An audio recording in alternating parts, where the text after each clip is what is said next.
Luminews Expert, el espacio de referencia donde las voces más destacadas del sector primario comparten su visión y su experiencia. Información clave, análisis profundo y conversaciones con los verdaderos protagonistas. Bueno, buenos días a todos y bienvenidos a Luminews Expert. Ya sabéis, esta sección donde tratamos de analizar, de trabajar con diferentes expertos, pues temas que son de interés para todos los que trabajamos en el ámbito de los rumiantes. Y hoy hemos pensado, bueno, pues hablar de un tema que no sé si llamarlo actual, histórico, porque siempre ha estado ahí, nos acompaña siempre, y no es otro que la tuberculosis, ¿no? Un problema, pues evidentemente importante en todos los sentidos, no solo para los rumiantes, sino para todas las especies. Y bueno, para ello, pues hemos invitado hoy a un amigo, un compañero, a Javier Bezo, que es profesor titular de Sanidad Animal de la Universidad Complutense de Madrid, jefe de servicio de ensayos clínicos, investigador del BISABET y con una larguísima trayectoria en el trabajo con esta enfermedad, con esta bacteria. Es subdirector también del Laboratorio Europeo de Referencia de Tuberculosis y, por tanto, pues una persona, bueno, con muchísimo conocimiento de la infección y que seguro nos va a ayudar a entender cuál es la situación actual de la misma y principalmente cuáles son los retos a los que todavía hoy, después de tantos, iba a decir tantos años, tantos siglos, seguimos enfrentándonos frente a esta infección, ¿no? Javier, buenos días y muchas gracias por aceptar la invitación de Luminews.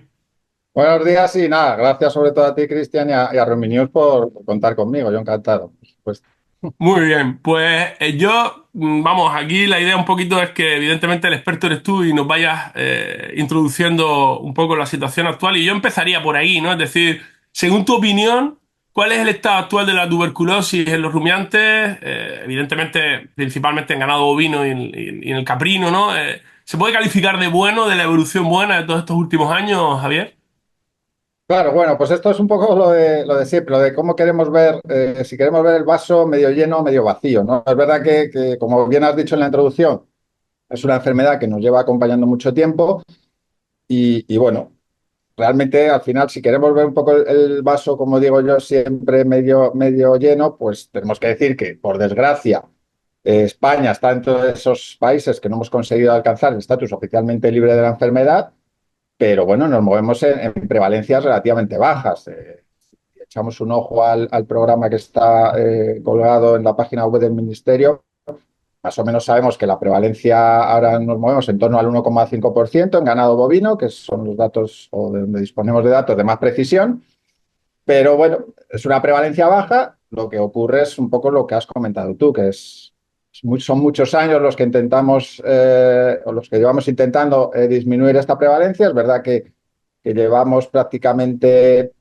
podríamos decir, más de 15 años en que nos movemos ya en esas prevalencias bajas y no terminamos de ver ese avance un poquito más significativo que nos permita entrar ya en esa recta final de erradicación. Pero bueno, en el global yo creo que la prevalencia es baja, la situación es relativamente buena porque hemos conseguido que muchas provincias alcancen ese estatus de oficialmente libre de la enfermedad, aunque por desgracia, y eso sí que lo tenemos muy bien caracterizado aquí en España por los numerosos estudios que hemos hecho, pues hay regiones pues donde la situación es algo más complicada porque se juntan dentro de que la epidemiología de la enfermedad es compleja. Sabemos sobre todo en España los factores que dificultan esta erradicación, pues sobre todo en determinadas provincias, pues es donde hay mayor problema para disminuir esa prevalencia y para alcanzar ese estatus de oficialmente libre. En esas provincias que bien mencionas tú, Javier, podríamos hablar del papel de la fauna silvestre como reservorio, de ese contacto con los domésticos, es decir, ¿qué se puede hacer en ese ámbito? Y qué nos falta un poquito para dar ese paso adelante, ¿no? Ese paso final casi que estás comentando tú, Javier. Bueno, pues lógicamente los programas o el programa en nuestro caso de erradicación de tuberculosis se sustentan varios pilares, ¿no? Bueno, la fauna salvaje o la fauna silvestre en este caso, sabemos que es un problema y está muy bien caracterizado en determinadas regiones, pero yo creo que también es un error, y eso intentamos siempre comunicarlo, achacar todo a la fauna silvestre. Sabemos que en determinadas regiones se ha demostrado que es causante de la aparición de brotes o de la persistencia de la enfermedad, pero en otras regiones donde existe esa misma fauna silvestre no tiene un papel relevante como reservorio, ¿no? Por tanto, siempre hay que, eh, y eso lo hace muy bien, por ejemplo, ahora el PATUBES, el famoso programa que estableció Ujú, el Ministerio en cuanto al control de la tuberculosis en fauna silvestre, caracterizando bien esas regiones, ¿no? Sabemos que tenemos fauna silvestre en muchas provincias, en muchas regiones, pero no en todas es un problema importante, ¿no? Porque también la prevalencia de la enfermedad en esta fauna es diferente, ¿no? Entonces, eh, tenemos que saber que es un factor, pero son otros muchos, ¿no? Sabemos que también influye por el diagnóstico, influye también la concienciación, incluso de todo el personal que está involucrado en los programas, son muchos factores, ¿no? La fauna silvestre, desde luego, si vemos ese mapa que publica anualmente el Ministerio, donde hay ujú. las zonas rojas y verdes, sabemos que el mayor problema está en la zona centro, sur, oeste de España, ¿no? Que es donde más extensivo hay, además, en el caso del ganado bovino, donde existen otros reservorios también importantes con una prevalencia aparentemente elevada, como puede ser el caprino, y donde está esta fauna silvestre, como bien decías, también con prevalencias elevadas, ¿no? Entonces eso es una mezcla, una bomba que sabemos que es lo que dificulta precisamente la erradicación en esas regiones. Javier, has mencionado un elemento clave, a mi juicio también, ¿no? Ya sabes que yo trabajo mucho en ese ámbito, que es el caprino, ¿no? Es decir, ¿cómo definirías la evolución de la tuberculosis en el caprino en los últimos años? Sabemos que se han hecho campañas, es verdad que en unas regiones sí, en otras no, se han interrumpido en ocasiones campañas, es decir, sacrificio de rebaño, es decir, a tu juicio, como experto, cómo has visto esa evolución de estos últimos 15, 20 años y qué piensas un poco al respecto? Bueno, pues de hecho el caprino, ya sabes, lo sabes bien, Cristian, a mí es lo que más me interesa porque es en lo que más he trabajado siempre y bueno, es una especie en la que prácticamente he centrado toda mi investigación, todos los proyectos en los que he participado, siempre han tenido un poco como foco principal el caprino. Y como bien dices, pues bueno, es verdad que la situación es también muy heterogénea, no hay datos tan exactos o fácilmente a los que podamos acceder como puede ser en el caso del ganado bovino, no existir ese programa a nivel nacional, aunque bueno, como bien dices, pues hay comunidades autónomas que desde hace años vienen implementando estos programas de control, pues en el caso de la región donde estás tú en Murcia, Castilla y León, bueno, han empezado también Andalucía, Castilla-La Mancha, Ujú. casi todas las provincias ya comenzaron sus programas específicos. También es cierto que, y eso es algo a valorar de nuestro programa de erradicación en bovino, que ya el Ministerio en su momento pues incluyó el análisis de todos los caprinos que convivían o Correcto. tenían relación epidemiológica al menos con el bovino, ¿no? Cosa que yo creo que fue muy interesante y un poco pionera a nivel europeo, porque esto era algo que no se contemplaba en otros países, ¿no? Y es cierto que dentro de que no existen datos muy precisos, de que bueno, muchos de estos programas no comenzaron analizando todos los rebaños en las comunidades autónomas, etcétera, bueno, pues sabemos, por desgracia, pues que hay comunidades autónomas donde la prevalencia es más elevada, pues podemos poner el ejemplo que conozco bien de la Comunidad de Madrid, donde a priori no hay programa específico y aunque se planteó en algún momento, pues no se llegó a implementar y solo se analizarían esos rebaños contemplados por el programa de erradicación. Y luego existen situaciones pues, como la de Castilla y León, que es verdad que es una comunidad en la que yo he colaborado mucho allí con la administración, hemos colaborado aquí desde Visabet en cuanto a estudios en tuberculosis caprina y la evolución ha sido muy positiva, ¿no? Ujú. Es cierto que es sorprendente que programas como el del caprino, basados prácticamente o solo en lo que es en cuanto a diagnóstico antemortem en la intradesmotuberculización, han conseguido disminuir en un periodo relativamente corto mucho la prevalencia, ¿no? De hecho, hace poco salía la noticia de distintas provincias de Castilla y León que ya habían alcanzado el estatus oficialmente libre también de tuberculosis caprina, que la buena noticia es que algunas de esas provincias también ya estaban oficialmente libres de tuberculosis bovina, ¿no? Algo que, bueno, nos tiene que hacer también ver un poco esa luz al final del túnel y ver que realmente es posible, incluso Es en condiciones posible. epidemiológicas algo complicadas, ¿no? Pero bueno, lo llamativo de esto, y yo creo que es algo ahí que también hay que poner el foco, es que precisamente en ganado caprino, partiendo de prevalencias muy elevadas, en un periodo mucho más corto de tiempo hemos conseguido casi erradicar y con una única prueba, ¿no?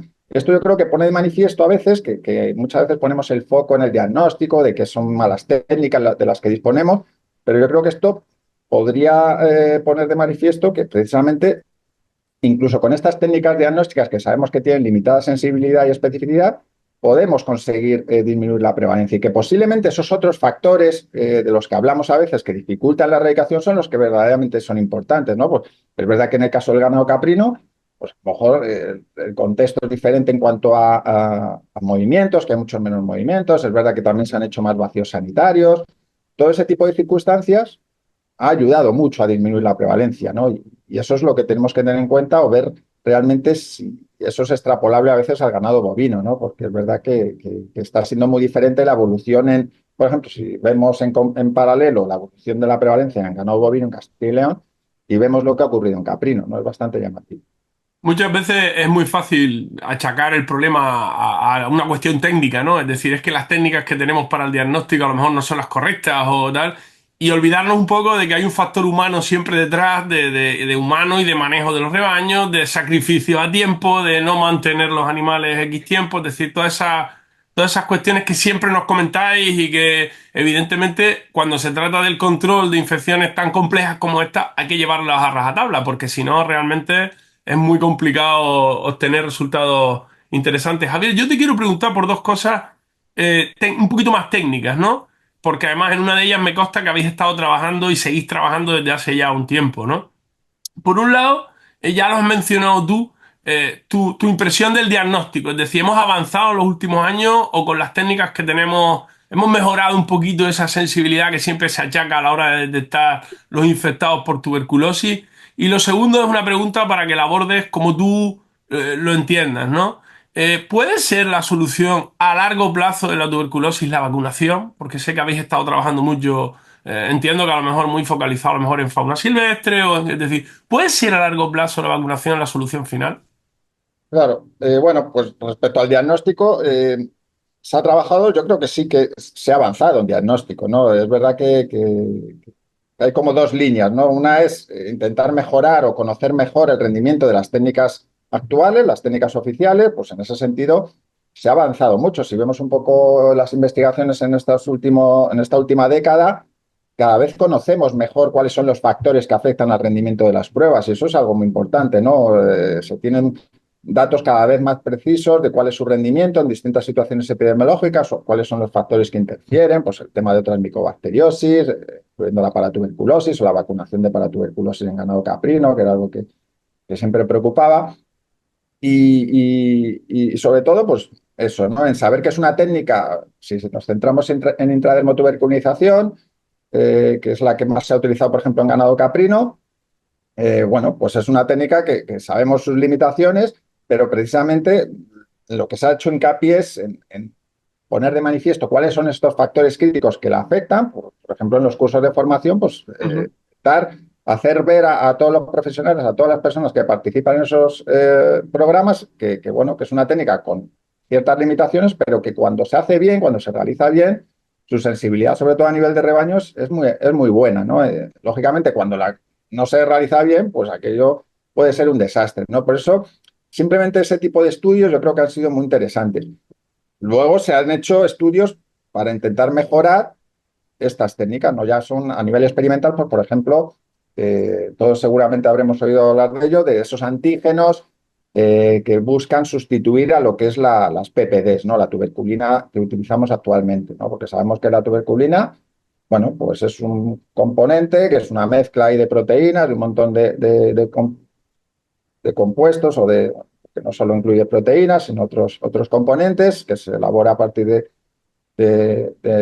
Mycobacterium bovis, en el caso de la PPD bovina, y bueno, sabemos que esa mezcla contiene otros antígenos que comparten con esas micobacterias no tuberculosas, ¿no? Y precisamente para intentar mejorar la especificidad, pues se han buscado estos productos sintéticos, que nosotros la verdad que sí que hemos hecho bastantes estudios aquí en Visabet y seguimos haciéndolos, evaluando en paralelo estos antígenos sintéticos con comparación a la tuberculina, para ver si realmente ese incremento de la especificidad no va en un detrimento muy grande de la sensibilidad, ¿no? Porque si no, al final, en situaciones como la nuestra, no tendría mucho sentido su aplicación, ¿no? Y eso es un poco en lo que más se ha trabajado, yo creo, en la parte de las técnicas de intradermotuberculización. En el caso de gamma interferón, pues bueno, poco serían la misma línea, sobre todo evaluar rendimiento, factores críticos, armonización de protocolo, porque es una técnica además complicada, que cuando han aparecido nuevos kits comerciales, pues hay que caracterizar bien cuál es el rendimiento, dependiendo del punto de corte, todo ese tipo de cosas. Y ahí yo creo que el Laboratorio Europeo de Referencia pues, ha trabajado mucho por armonizar esos protocolos y también el uso de estos antígenos más específicos, sobre todo porque sabemos que una de las mayores limitaciones de la técnica de gamma interferón es precisamente su especificidad, ¿no? Es un poco por una técnica por la que se la ha demonizado. Yo creo que muchas veces injustamente, ¿no? Se la consideraba una técnica muy inespecífica, cuando realmente esto no siempre se ha visto que ha sido así en condiciones de campo, ¿no? Javier, Luego, otra línea ya para terminar, nada, simplemente pues buscar nuevas técnicas. Ahí es donde, por desgracia, pues estamos más limitados, ¿no? Es verdad que han salido últimamente pues, algunas técnicas. Nosotros hemos trabajado incluso con técnicas eh, de detección de anticuerpos experimentales o incluso técnicas no inmunológicas, como estamos probando ahora con el tema de la resonancia magnética nuclear, la metabolómica. Pero bueno, ahí andamos más cojos en la aparición de nuevas técnicas que sean prometedoras, pero lógicamente en cuanto aparece una hay que tirar por hay esa que línea porque no analizarla. sabemos en el futuro puede ser una alternativa buena. Está clarísimo. Y luego, respecto a la vacunación, pues bueno, esa es la pregunta siempre del millón, ¿no? Ya nos gustaría, vamos, a todos nos gustaría que surgiese una vacuna que mejorase a la actual BCG, porque sabemos todos que es la única vacuna disponible, la que mayormente se ha probado en animales, y en animales no deja de tener las mismas limitaciones que tienen en humanos, ¿no? Sabemos que es una vacuna que, bueno, protege frente en humanos, en este caso, se sigue utilizando porque protege frente a las formas más graves, sobre todo en niños, pero en animales tiene dos problemas importantes por lo que está prohibido en ganado bovino, de hecho. Una es que interfiere con las pruebas oficiales de diagnóstico y la otra es que no evita que los animales se infecten, no es efectiva, por así decirlo, desde el punto de vista preventivo. Si no va acompañado de otras medidas, difícilmente va a ayudar a la erradicación, porque al final el que tú vacunes un animal no te asegura que ese animal no se va a Claro, infectar, sí que disminuyes la probabilidad de que se infecte y de que excrete la micobacteria, pero siempre va a tener que ir acompañado de otras medidas, ¿no? Entonces siempre hay ese miedo de que, bueno, que se vacune y que en cierto modo se relajen otras medidas y eso, pues al final yo creo que complicaría la situación, máxime cuando estás metiendo una vacuna bueno, que te obliga a tener técnicas para diferenciación de animales vacunados e infectados, ¿no? Entonces, bueno, se está trabajando en otras vacunas, nosotros hemos probado otras vacunas, sabemos que hay vacunas inactivadas, sobre todo que se han orientado, sobre todo no tanto para el ganado bovino, sino para otras especies, como bien decías, para la fauna silvestre, pero de momento la vacunación yo creo que, bueno, en determinadas situaciones, determinadas especies animales y en conjunto con otras medidas puede ser una herramienta que pueda ayudar en el futuro, pero desde luego como medida única ahora mismo no, por desgracia no lo es. Javier, ¿cuál es, echando una vista al futuro, que esto, bueno, está el futuro como para echar vistas adelante, pero bueno, haciendo una pequeña previsión, ¿cuáles podrían ser los objetivos realistas que tú te podrías marcar, por ejemplo, de aquí, no sé, a 10, 15 años? Es decir, ¿podremos pensar, podría ser un objetivo realista la erradicación de la tuberculosis bovina en el conjunto de la población española, o sea, en el conjunto de España, en el conjunto de los rumiantes? No sé, ¿cómo lo ves? ¿Qué piensas como experto? Es decir, ¿qué sensaciones tienes en ese Bueno, sentido? yo tengo que decir que sí, no lo digo porque tenga que decirlo como persona que trabaja en tuberculosis o como persona que trabaja en el laboratorio de referencia y que al final ve la situación de distintos países que han conseguido alcanzar ese estatus oficialmente libre. Yo personalmente creo que sí es posible. Otra cosa es el objetivo realista, como bien dices, ¿no? Es verdad que sabemos que el Ministerio estableció ese objetivo del año 2030, ¿no? Para alcanzar el Ujú. estatus de oficialmente libre en España. Lógicamente va a ser difícil. Si vemos un poco la evolución de los datos en estos últimos años, eso a lo que hacíamos mención al comienzo de nuestra charla, de lo lento que está ese avance general positivo, pero que es muy lento en los últimos años, desde luego si queremos entrar en ese año 2030 como oficialmente libres, va a estar difícil.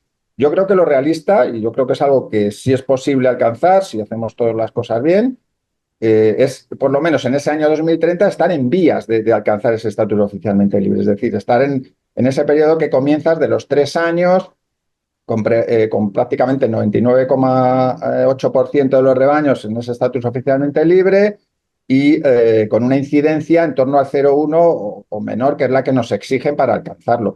Yo creo que sí estamos en posición para intentar, por lo menos, estar en esa fase inicial. Alcanzarlo totalmente es difícil porque estamos viendo la evolución, pero yo creo que si no es posible, pues estar cerca de esos datos como para comenzar a pensar que podemos alcanzarlo eh, en ese año 2030, esos datos para comenzar esos 3 años que nos permitan alcanzarlo. Ojalá sea así, Javier. Y mira, para ir terminando un poquito la charla, la conversación que hemos tenido, me gustaría, aquí siempre también tratamos de darle un poco el enfoque One Health, el enfoque de esa interacción que existe entre tantos agentes patógenos y el ser humano, ¿no? Y evidentemente la tuberculosis, que tiene ese componente zoonótico también, ¿no? Por parte de algunas bacterias. A mí me gustaría saber tu opinión ya como experto en líneas generales de la infección, de la enfermedad. Tenemos una infección como la tuberculosis humana principalmente, vamos a hablar del Mycobacterium tuberculosis, ¿no? Que conjuntamente con el VIH, con el SIDA, pues sigue a la cabeza año uno, año otro, desafortunadamente de la mortalidad humana, ¿no? Asociada a enfermedades infecciosas anualmente.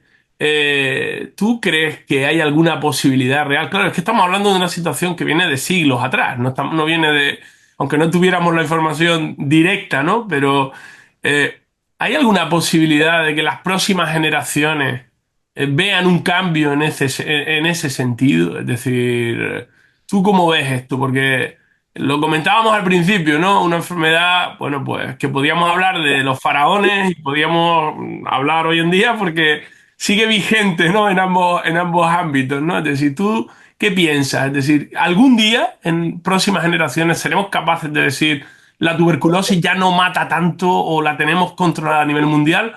¿O lo ves muy complicado por las condiciones socioeconómicas que tenemos Bueno, ahí?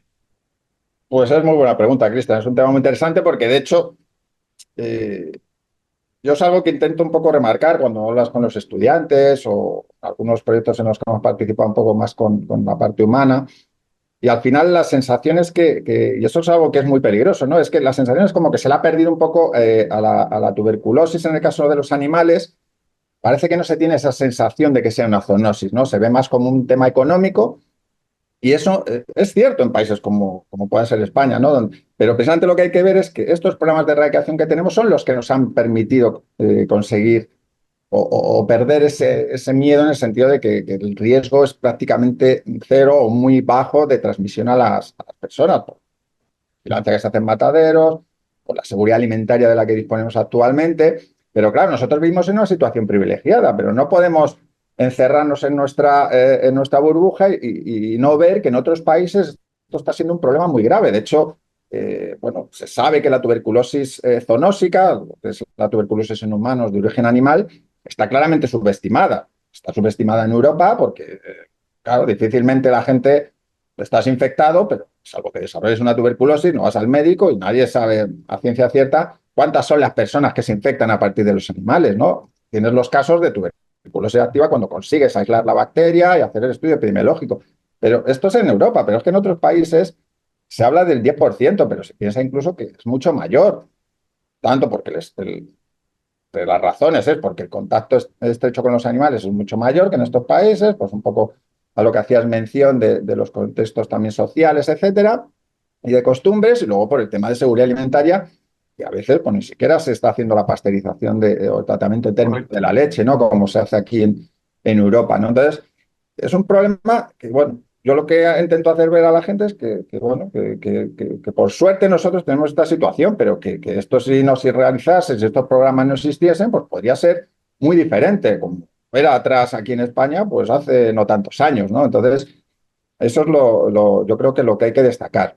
Respecto al futuro, pues claro, yo creo que lo ideal, lo que podemos pensar en Europa es que se acabe controlando y que no acabe siendo un problema de salud pública. Esto, lógicamente, también se han establecido objetivos. El año de 2030 se nos están acumulando muchas tareas, porque también no solo en animales, sino en humanos, como el tema de los coches Sí, eléctricos. sí. Hay muchos objetivos nos hemos puesto para el 2030. Pero bueno, en humanos se piensa un poco lo mismo, ¿no? Que encima con el tema de la pandemia, pues hubo ahí un poco un retraso, un empeoramiento de los indicadores, pero bueno, la evolución también está siendo en general positiva. El problema va a ser en determinados países, lógicamente, por lo que comentabas, ¿no? Donde la situación es mucho más complicada, donde la situación socioeconómica, donde la implementación de programas de control en los animales pues, no es viable y ahí va a ser más difícil no solo acabar con la tuberculosis en humanos, sino también en animales, ¿no? Y por tanto, también la posible transmisión de estos a las personas.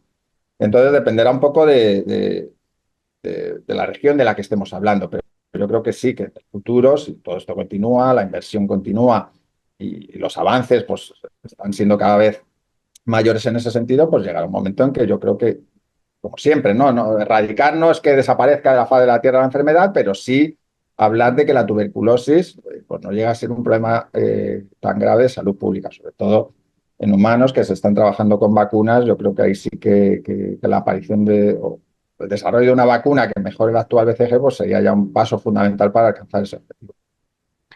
Muy bien, Javier, pues nos vamos a quedar con esas palabras, ¿no? Con ese mensaje optimista, ¿no?